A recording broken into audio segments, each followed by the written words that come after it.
So you're telling me there's a chance? Are you telling me you can hear me?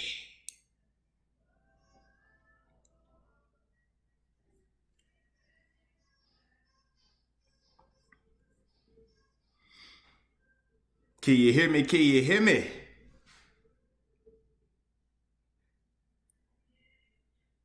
Okay. All right, so y'all should be seeing the logo then, right? Arthur Moats Show. Finally. Golly. All right, ladies and gentlemen. Jeez Louise. So, as y'all can see, this is what happens when you have, technology. You know what? I'm still talking with the logo showing. Bam. Let's do that for a little bit.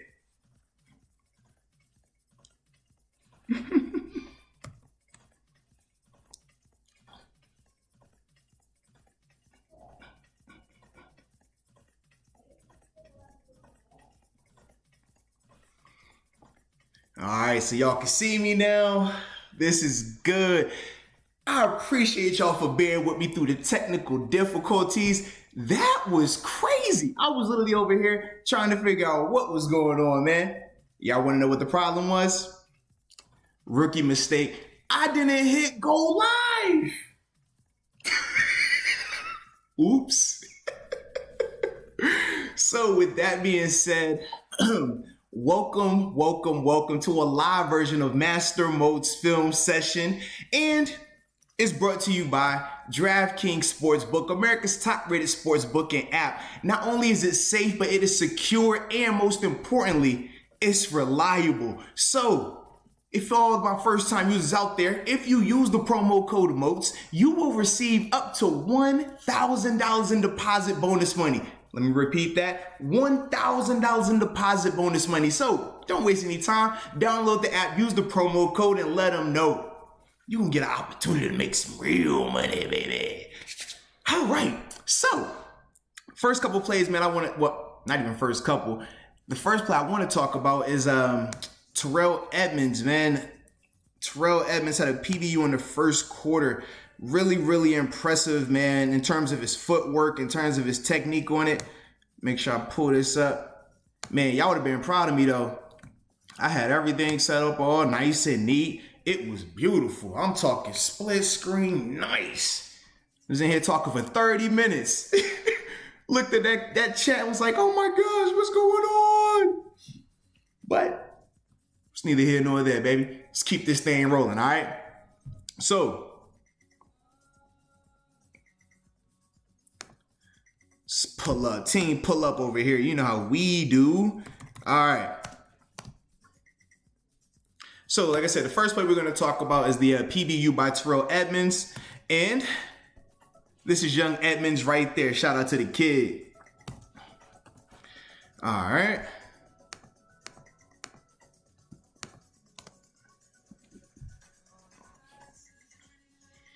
Play this thing, baby. I'm so excited.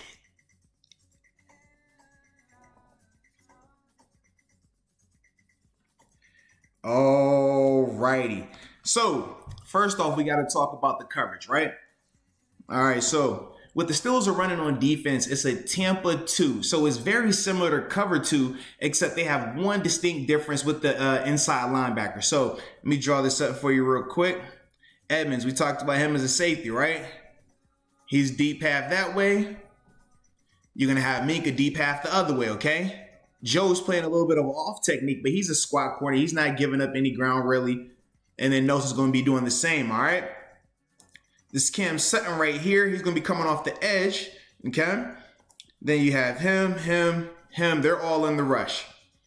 Mike Hilton, he's going to be vertical hook. And then Vince, this is Vince right here, mugged up. He's going to be vertical hook, all right?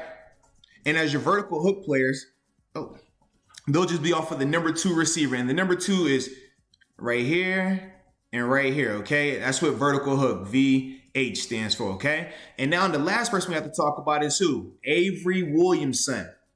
And for him, he's what you call the middle runner, okay? So as the middle runner, It's exactly what it sounds like. His job is to protect the middle of the field, okay? Now, as the middle runner, his rules are this.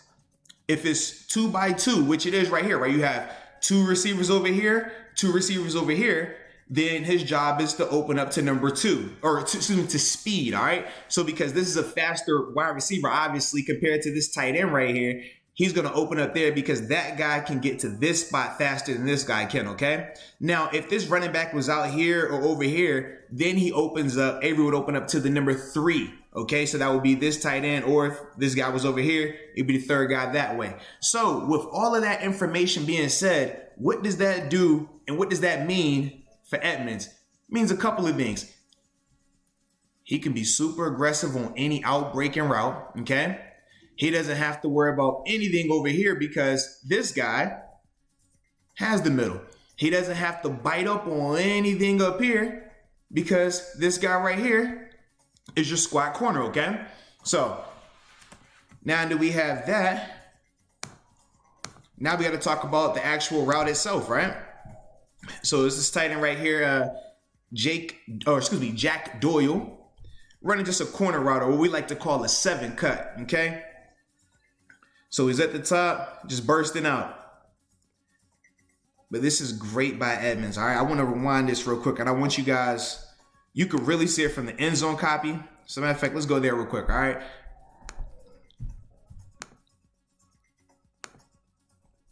All right, here we go. Just watch his footwork right here. Stays in his shuffle the whole time. And right now, he doesn't have leverage on this tight end. But watch, as soon as the ball is snapped, the leverage he gets, man, this is great footwork, great technique. And watch, I mean, he just is patient. You can just see he understands what his job is. Right now, he's not worried about anything coming over here. He knows he has this guy right here. He also knows he has this vertical hook player right here. So that's why he's very patient. Now, this is where you want to be. This is beautiful position right here, man. Anything that's breaking out, he's going to get it, right? And the big knock on Edmonds has been what? Ball skills, right? Go and get the ball. Let's freeze it right here. What is that?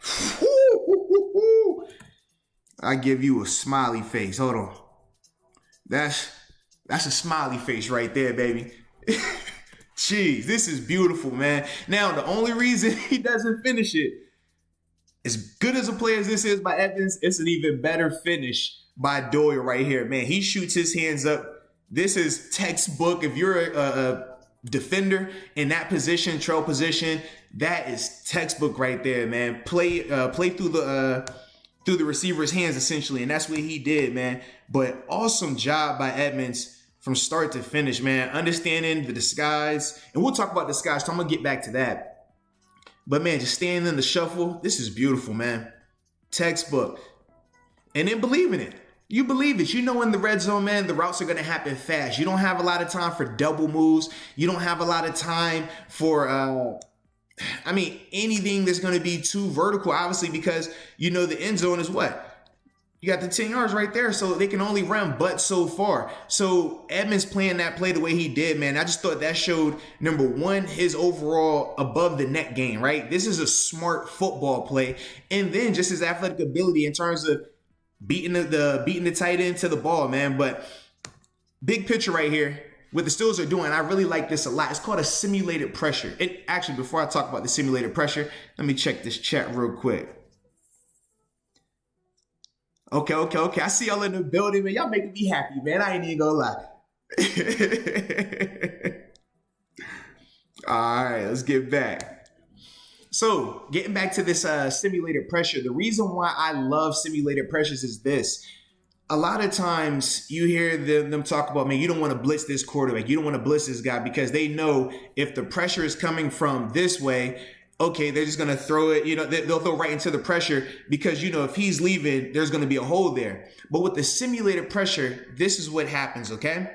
It gives you the illusion that multiple people are going to be rushing, but a blitz is 5 or more people, okay?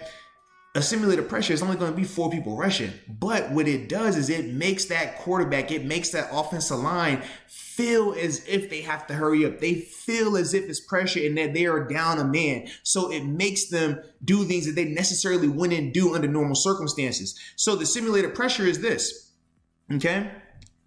You see 1, 2, 3, 4, 5 people right there, right? Cam Sutton's blitzing. So you would think that that's 5 people. That should be a blitz. But it's not, because Vince Williams is the guy that's dropping out of this thing, okay? Once he drops out, we'll freeze frame it, and you'll see, man, it's literally just 4 people. Now, Hilton, I love what Hilton's doing right here, man, because what do we know about Mike Hilton? Anybody that knows Pittsburgh defense knows Mike Hilton is elite at blitzing. So what does he give you? He gives you Hollywood over here. He makes Phillip Rivers believe that he is going to blitz him. I love this by him. And Minka doesn't undress him. Minka stays flat-footed, cheated down, making it look like what? Minka has that guy. So right now, if you're Phillip Rivers, what does this look like? 1, 2, 3, 4, 5, 6. It looks like you got 6 guys coming, and you only have what? 1, 2, 3, 4, 5 people blocking because everybody else is in a route. So it makes Phillip have to hurry up. When in all actuality, this guy, as we already said, right? Half over here. Half over here, okay? Nobody, right here, dropping out of there, dropping out of there. So even though Cam Sutton is rushing, it's still only 4 guys in the rush. So we call this a simulated pressure because you can get to it in many ways, right? You can have the safety blitz if you want to and have somebody replace him in coverage. You can have a corner blitz.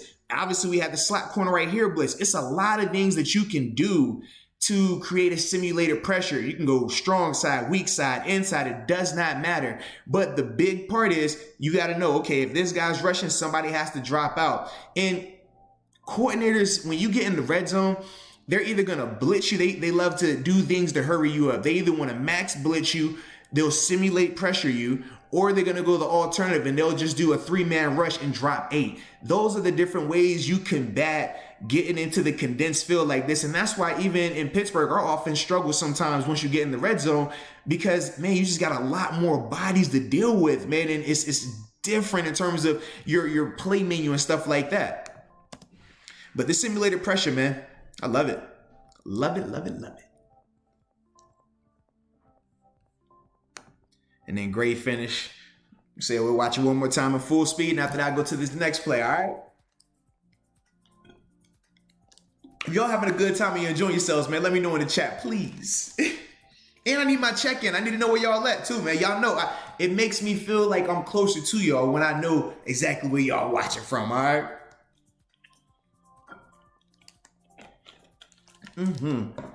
Let's check this real quick, all right? Who we have in the building? Danny Chavez, what up, baby? Sophia Hamlet, what's up? What's up? Got Jack H in the building. Shout out. Jebby Roy. Hey, Jebby, I appreciate you. I saw you were holding on to the last little bit of the other one, man. I appreciate you on that, man. Big time, big time. Any Drews? I like it. Got Emmett in the building. All right, Gerard, Eric, Gavin. Okay. I like it. Sean, Stan, Edwards, shout out to everyone, man. I really appreciate y'all. Okay, Dayton, Ohio. Hamilton, Ontario in the building. Albany, New York. Okay. Yes, Oscar, it is me in the flesh, baby. Live motivated, Colorado. Kissing Me Made, JJ, Florida in the building. Okay. Toronto. The 242 in, okay, North Carolina got Bama in the building. I like it, man. I like it. All right, so I'm gonna go to this next play. Pull this thing up real quick. What? I had everything set up like I said, and I got flustered. I was like, oh no, how do I fix this? And what is that? Oh, what am I gonna do? But real players make plays. That's what we do. All right, so this next play we're gonna talk about was the Zach Pascal touchdown pass, man, in the second quarter. See where we are. Oh, here we go, right here. All right, so want to talk about this play because anytime we give up a big time scoring play, you got to get to the bottom of it, right? We got to figure out, is it personnel related or is it scheme related, or was it just somebody having a bad play, a missed assignment and things like that? So we're going to check this one out and we'll deep dive into all of that. All right. And for those that don't know, that is young Zach Pascal right there. Okay. And here we go.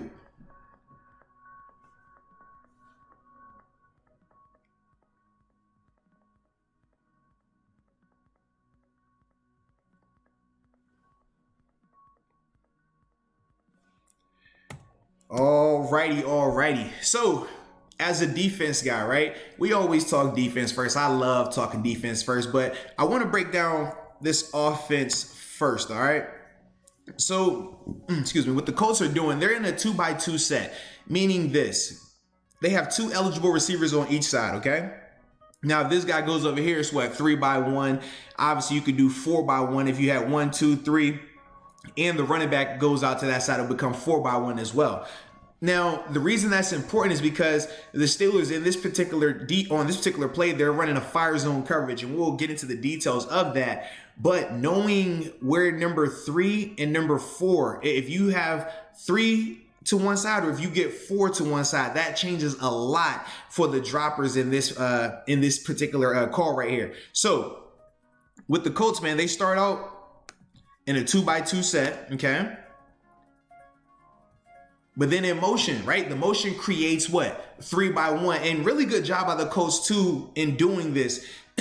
They wanted to take a shot, right? Because this is their first play of this series, and they're already in the Steelers territory, okay? So football 101 is anytime you cross midfield, you're expecting a shot within the first 2 plays. They're going to do some type of touchdown attempting play, some type of downfield throw.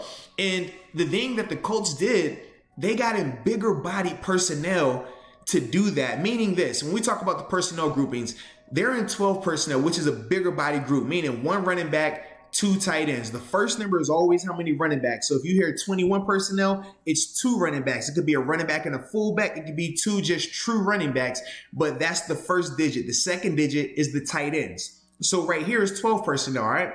And by doing 12 personnel, that forces the Steelers to be in base personnel. Now, the reason that's important is this. We know in Pittsburgh, when we do our sub package, right? When Mike Hilton comes on the field, Cam Sutton comes on the field, we have a lot more exotic blitzes and different looks and coverages that we can give you. But out of base, we don't do a lot of the exotic stuff out of base. That's just not our MO right now, okay? So by getting in 12 personnel and now you create 3x1, you're able to get a nice one-on-one on the outside because you got bigger body people in here. And you also know this. You know that the blitz is not a lot of surprises, right? It's not like Mike Hilton out here in coverage and you're like, does he have that guy man? Is he dropping in a zone or is he blitzing? You don't have to worry about that as much because you're not going to have your outside linebackers in a lot of extensive coverage work when it's base personnel, okay? So now we got 3x1 and we need to see what this back does. If he goes this way, now this is what you call 4 strong or a fire flow, meaning because this is your seam flat guy, right? Because we said it's fire zone. So seam flat, your 3 receiver hook, and this your weak side seam flat because these 2 guys are under rush. That would mean this. If he goes here, then Edmonds would need to drop the first one of these guys, okay? Whichever one of these guys are coming back across the field, he would need to drop one of those because this guy right here would take him in coverage. Now, if the running back goes this way, now he doesn't worry about that. Now Edmonds locks his guy, TJ would lock his guy, and then you kind of go from there. Everything plays out. Cassius on the backside is going to have the back because that would be number 2 weak, all right? So that's the first part of it, right? That's the offensive side of it. Now, for the defense, we said they're running fire zone. It's a cross dog fire zone blitz. And this is all that is, okay? You got your nose. knows is gonna go right or left. It really is no rhyme or reason with it. He'll talk with the inside linebackers, these two guys. He'll talk with them, and they'll have some type of communication to say if you're going front side or if they want you to cross the center, okay? Then from there, Wormley's going to have it contained. Cam is going to have it contained. Vince is blitzing there. Avery is blitzing there. Hence the cross dog, right? Because they cross right here. Now, from the coverage standpoint, Cassius is seen flat off of number 2, okay? Edmonds is 3 receiver, okay? So he's going to be off of the number 3 guy, whichever side he comes from, all right? And then TJ is your other seam flat defender, so he'll be off of the other number 2 receiver, okay? Then from there, you got Joe, who's a fire zone 1/3. Minka's a fire zone 1/3. Steven Nose is a fire zone 1/3. These 3 guys can work together, but the outside guys, in terms of Joe and Steven, they know they have middle field help, okay? So this is what it should look like. Now, let's see what happens.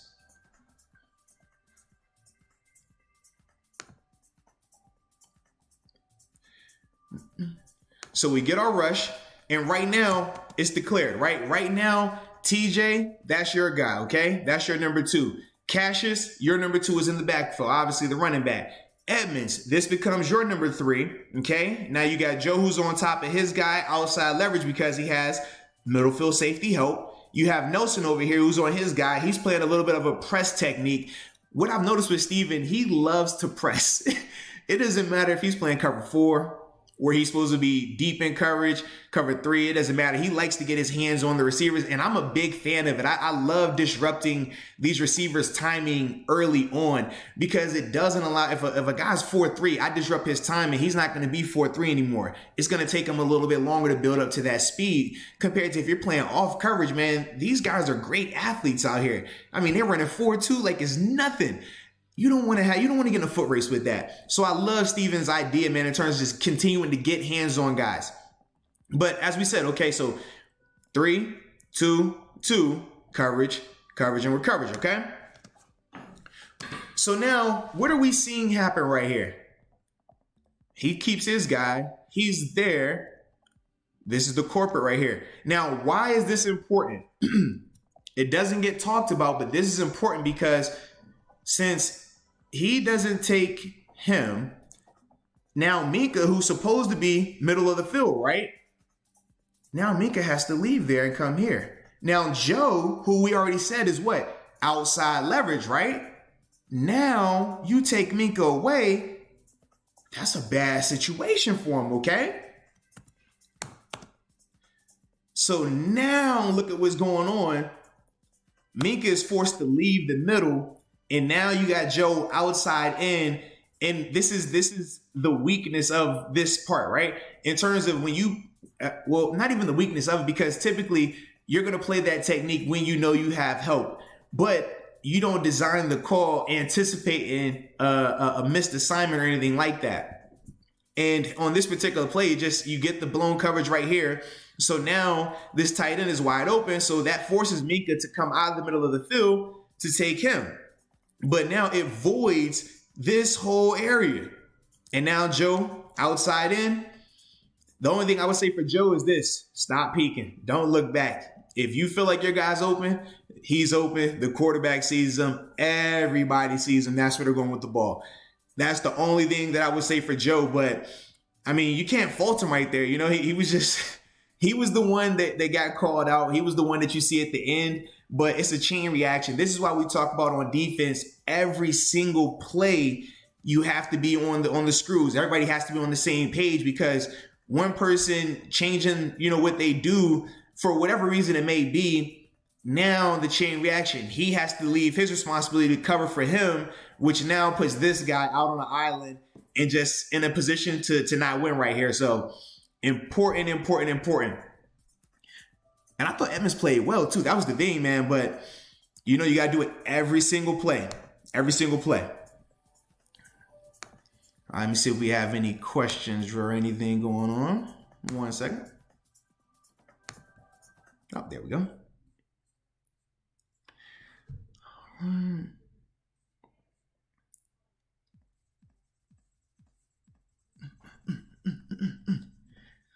Oscar, shout out to the new subscriber. I appreciate you. Oh, we got some Wheeling, West Virginia in here. Was that Waterloo, Iowa? Man, I might need to go check out Waterloo, Iowa. I've never been there before. I want to go. I want to check out some of that, unfamiliar territory for your boy. We got what? Tijuana, Mexico. Shout out to Tijuana. What up, Manuel?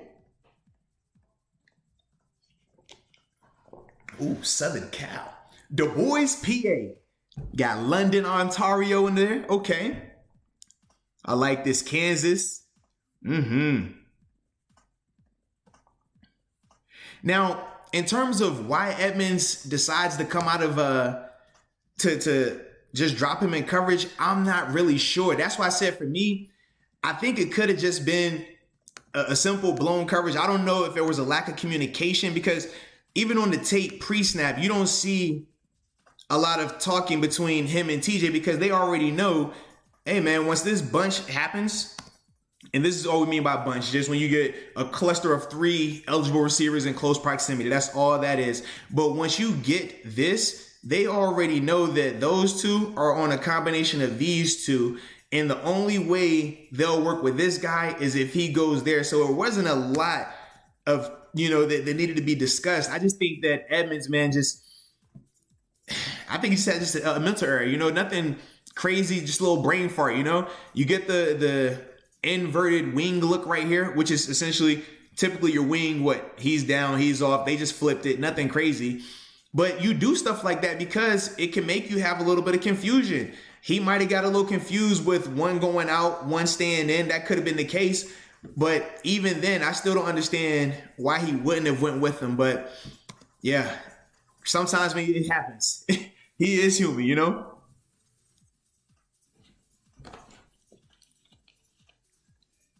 Yes, Dave. Edmonds would receive an earful from Coach right there.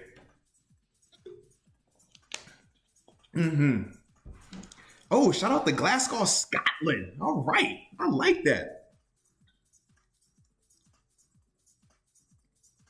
All right. Oh, yeah. And in terms of the questions that we're really going to get into with the podcast and stuff, man, we're going to do that tomorrow, man, in terms of that Browns-Steelers matchup. I can't wait. I hope you're all excited for that as well. Also, man, I can't wait to talk about these starters, man. Who's starting? Who we're resting? Mason. Should we get a little Dobbs action? I'm excited, man. I'm definitely excited. Also, forgot to tell y'all, man, we still got the merchandise going on right now in terms of the shirts, hoodies, coffee mugs. Just on any of the videos that we post, just check right under the video. You'll see the different links and the different images of the merchandise. So remember, man, whatever you do purchase, proceeds are going to help, man. We are donating all the proceeds, man. So definitely appreciate your support. All right.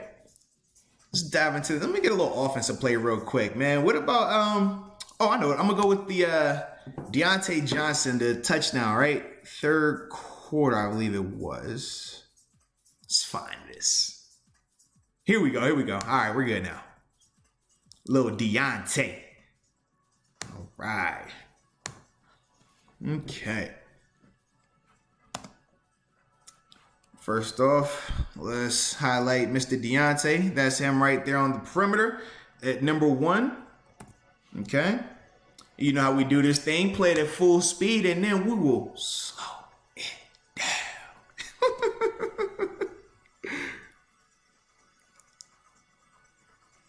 Phew. I love it. I love it when they do that. It makes me so happy. All right, so for the offense, man, obviously they're in a empty set, meaning 0 running backs back there with them. I actually don't. There's one running back out here. This is 11 personnel, right? So you got James Conner, the one running back. Remember, we said first number is running back, second number is the tight end, right? So James Conner is the running back. You got Ebron right here as your receiver.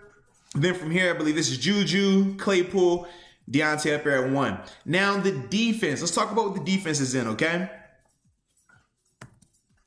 Now for these guys, they're running what we call cover 6. All right. Now in cover 6, this guy's playing cover 2 on the backside. So with it being 6, think of it as a split coverage, right? 4 to the front side, 2 to the backside. So 4 plus 2 is 6. When it comes to football, man, and football players, not everybody is the smartest out there, so you like to keep it really simple. All right, so 4 plus 2 is 6, 4 to the front side, 2 to the back side. So this safety right here, playing cover 2 to the back side, this is his whole half over here. Now, this guy right here, he's playing this quarter of the field. This guy has that quarter of the field, okay? And that's how they create their 2 halves over here, okay? So just a different look, but you're still going to have everything covered up. Then on the front side, you got that guy who did squat technique, vertical hook, vertical hook. He's going to be off for 3, all right? Vertical hook. Ooh. You got vertical hook there, all right? And we said this is the guy that's going to be off for 3, okay?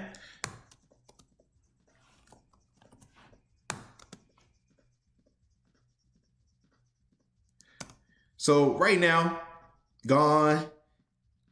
Now, I want to know, well, I don't even want to know. This is one of the things we talk about, the different styles of coverages, right? And the different mentalities. We said in Pittsburgh, we like to match up everything. Here in Indianapolis, they're doing a little bit more of a zone concept. You see this guy, let me slow it down while we talk. But you see this guy right here, this is what we call zone turn, okay? So in a man turn, if you're in coverage with this guy, you'll go with him, right? If that guy has him in coverage, he's going to go with him. This guy will be turning to that guy. But you see, they took more of a squared approach, right? Oh. Did I lose my play? Oh, I lost my play. Run it back. Run that back, Turbo. All right.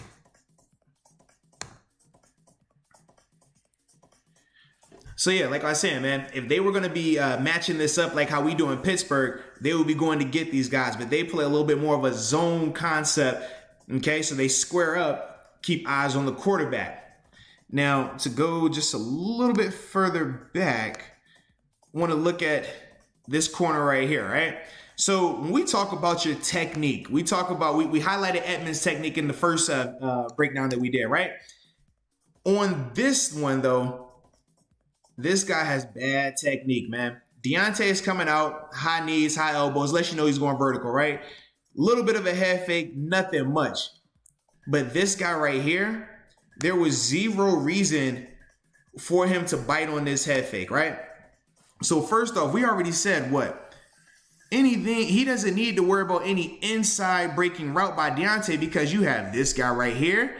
And then if he keeps going, you got this half field safety over here. You also, because we're zoning it, you're going to have body position help right here. Now, granted, they're not going to man turn to this, but they're still going to be in the throwing window. So there is zero reason for this guy to bite on that weak head fake. It wasn't even a good fake. It was lazy. I mean, not lazy, but it just wasn't a lot of effort put into it.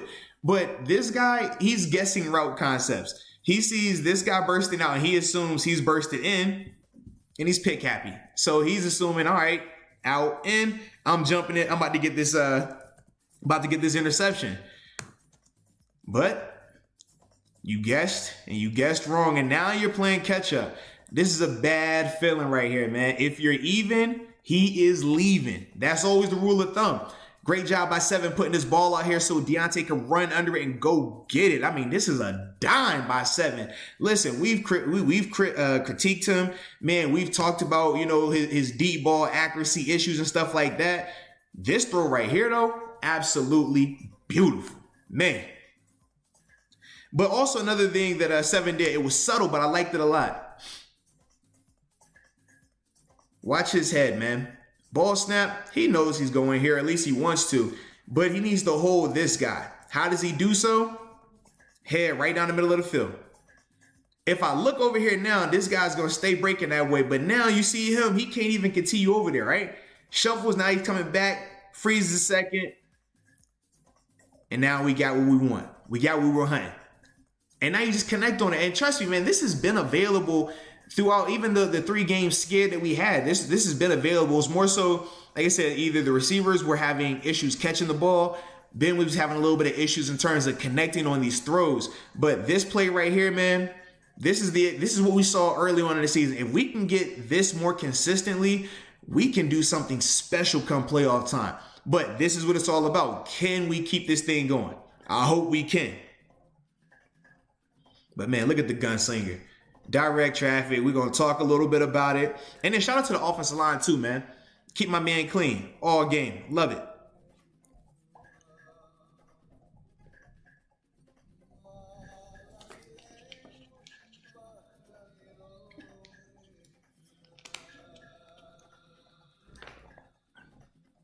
But look at that. See? Head here to here, knowing he wants to go back here. Influence the safety. Now I got what I want. Beautiful job. And like I said, man, go out there and get it. Go be a playmaker, man. We know what you're capable of, Deontay. Don't tease us. Please us, baby. Yes. I love it. I love it. Oh, man. That's what we need, baby. Yes, indeed. All right, let me see. Check out these questions real quick. All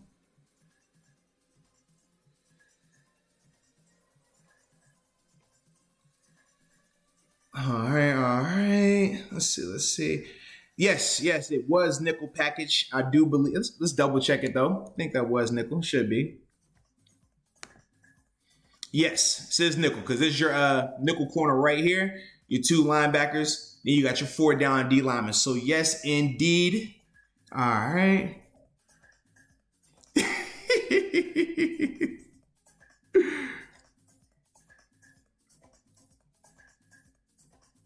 All right. Oh, why does the NFL only allow 1 helmet?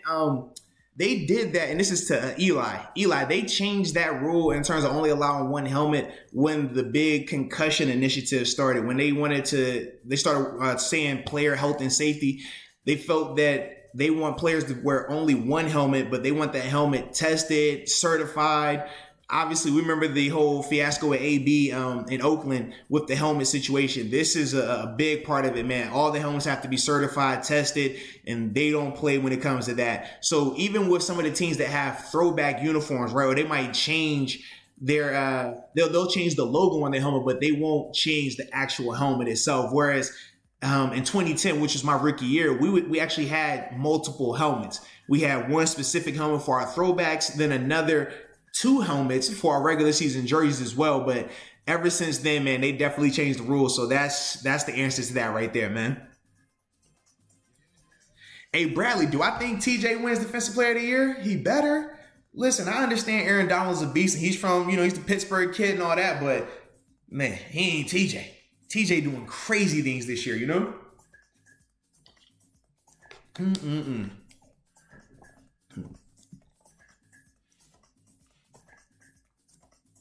All right. We got Kansas City in here. Okay. Oh, this is a good question. So, Andrew, do I think, all right, you think the Steelers would try to target Claypool more in the playoffs? Feature more.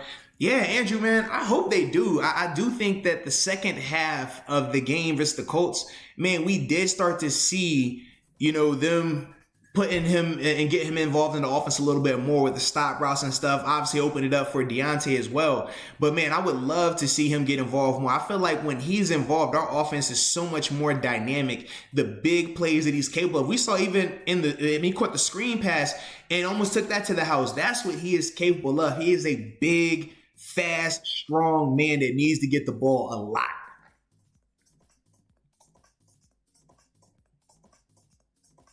Hey, Nurse Debbie Spaghetti, I appreciate you on that, man. Shout out to your daughter for tuning in as well. Ooh, all tuna? Okay. I like it. And frat boy fishing. My favorite QB to sack when I played, Joe Flacco, baby. Was my first collegiate sack at JMU, my first NFL sack, and then he was my first Monday Night Football sack as a Pittsburgh Steeler. Come on, baby. It gets no better than that. But, man, I hope y'all enjoyed, this live film session that we did. I do plan on doing a lot more of these now that I know what I'm doing. And we're going to continue to do these watch parties as well. Obviously, we got one this weekend, the second half of the game, man. So definitely tune in for that. I'm excited. And I need your feedback too. I broke out a new hat last week and it worked. We won.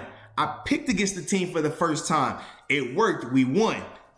Do I continue with the hat and the picks for this Browns game when we know Ben isn't playing and it doesn't matter? Is that going to mess up the juju?